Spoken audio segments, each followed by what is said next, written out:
నిప్పుతో మన సంబంధం బలమైంది. అగ్గిరవ్వలతో ఆట ఆడుకో, నిన్నెవడు ఆపుతాడు? మండే గుండె నీలో ఉంటే చాలు.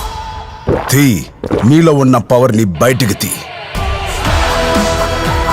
Camp up, power up. నిప్పుని తాగి చూడు.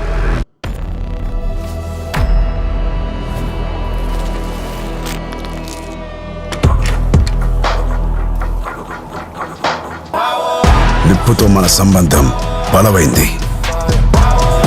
అగ్గిరవ్వలతో ఆట ఆడుకో, నిన్నెవడు ఆపుతాడు? మండే గుండె నీలో ఉంటే చాలు. తీ, నీలో ఉన్న పవర్ని బయటికి తీ. Camp up, power up. నిప్పుని తాగి చూడు.